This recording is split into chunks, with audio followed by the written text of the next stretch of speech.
So it's been almost 6 months since I last showed you guys my portfolio, and since then a lot of things have happened. There's a new study by the World Bank that says the globe may be headed towards a recession. Bitcoin fell to $23,000. Dow posting its worst day since June of 2020. Let's just say most of our portfolios haven't been doing so well this year. So in this video, I'll be giving you guys an update on my latest portfolio performance. Hint, it isn't doing so well. But before I start, I would greatly appreciate it if you can help to tap the like button and subscribe to stay updated. In return, I will show you a cute bunny. Alright, let's start right now. Okay, I will just immediately show you what you came here for. My investment portfolio. As most of you already know, my biggest holding is in Tesla. And like many of you guys, I started buying Tesla in 2020 when it was just around $50, post-split price of course.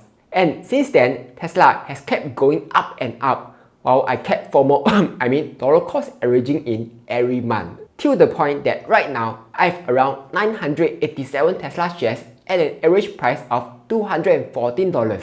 The good news, even though Tesla has dropped quite a bit from its peak, I'm still up as of now. Bad news, Tesla takes up a super high 85% of my portfolio. Yes, I know it's dangerous to be so concentrated in one stock. I will talk about that in a bit. But let's check out what else am I buying into. And that is more Tesla.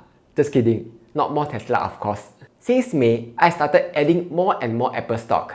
And right now, I have 200 Apple stocks at an average price of $147. And I'm happy to report that my Apple's weightage is now 8.5% of my portfolio. Plus 1 point for diversification. Besides Apple, I've also started buying into other top tech companies like Google, Amazon, Microsoft. Sadly, all of them have dropped by quite a bit. But luckily, I haven't been buying into them heavily yet, so their weightage is all below 2%. I'll be adding more of them soon, which will then reduce the cost basis. Next, I'm still holding on to my SQ stocks. And before you get confused, SQ is not Singapore Airlines, yeah. People think SQ is where the air stewardess say, "Excuse me, excuse me." This SQ is Square, which is now renamed to Block, a payments platform company.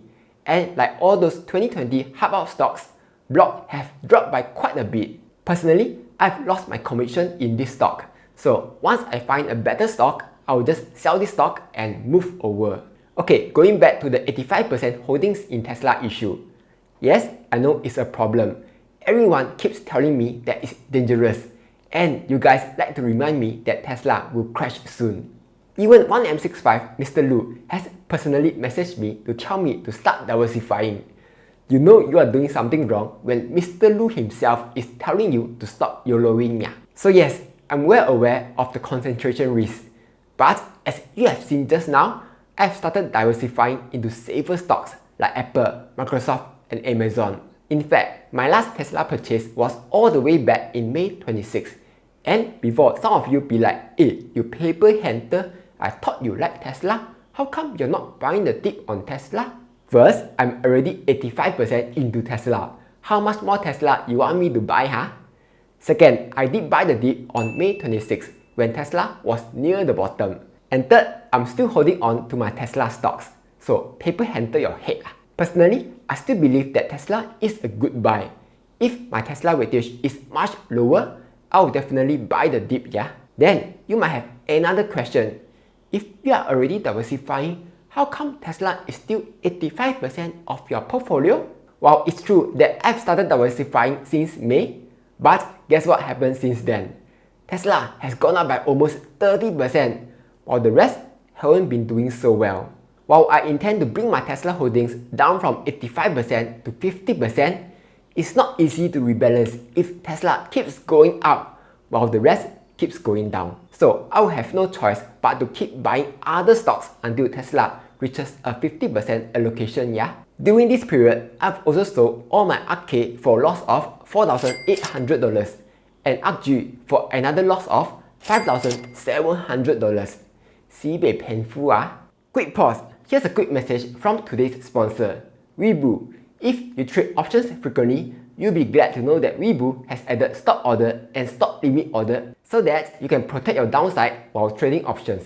Also, they have just upgraded their sign-up rewards even more. This time, it's $130 worth of free Tesla shares and a free Grab voucher worth $10.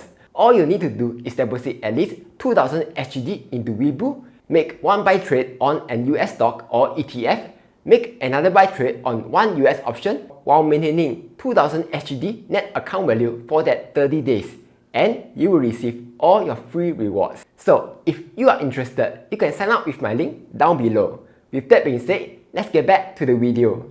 But here's something interesting I want to show you. The good thing about IB is that you can generate a report by going to Performance and Reports, Portfolio Analyst, Reports, then under Since Inception, choose Detailed PDF. You will then get this PDF file where it will show you your performance, your holdings, your trades, and so on. The thing I want to show you is this contribution by financial instrument chart. This is a year-to-date period from January till now. While I lost about negative 17% on stocks, options contributed to 14% of the profit. So options actually saved my portfolio. And that is what I want to talk about next. Besides just buying and holding stocks for the long term, I'm also selling options on my portfolio, or more specifically, selling covered calls and cash covered puts. I won't talk too much about this strategy here, but if you want to know more, you can check them out here, yeah? Anyway, for Tesla, I'm currently earning an average of $6,000 per month. Yes, I know it sounds unbelievable. I double check, triple check to make sure that it's correct. The amount is so high partly because I'm also helping my family to manage their portfolios. So I have around 1,280 Tesla stocks to sell options on. The other reason is because Tesla has been super volatile this year, and with higher volatility, options premium will go up.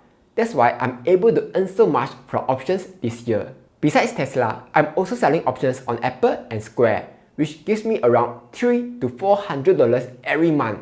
So that's nice. For the rest, I can't sell options on them yet, as I don't have 100 stocks each. But I plan to get them out to 100 each soon. So that's my options portfolio. Year to date, I've lost about negative 7%.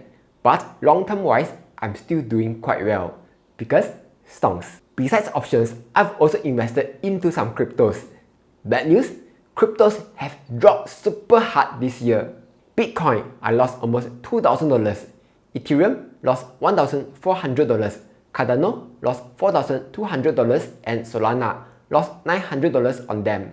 Good news, crypto is just a small part of my portfolio. Previously, before the drop, they make up about 7% of the portfolio. Now, they just make up a tiny 2%. Now, even though cryptos have dropped by so much, I don't plan to buy the dip just yet, as I'm focusing on diversifying my stocks. I plan to keep holding crypto for the long term and see where it goes.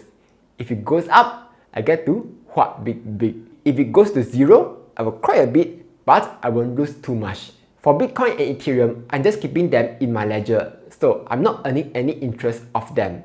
Hashtag lesson learned. For Cardano, I'm staking it in Yoroi wallet to earn a 4.5% interest. Yoroi wallet is developed by Cardano's own official team, so I feel that it's quite safe to stake in it. And for Solana, I'm staking it to earn a 6% interest. But of course, with that being said, if you are not okay with the risk, don't stake your cryptos. Just keep it in your hardware wallet like Ledger, yeah? So anyway, that was all my portfolio. My goal is to reach a portfolio size of $1 million by 40 years old. Because with that portfolio size, I'll be able to generate a decent income, either through selling options or just dividend income. Will I be able to reach that goal? I don't know. Time will tell. Anyway, that's all for this video. But do let me know what you think about it. Is there anything else I can improve?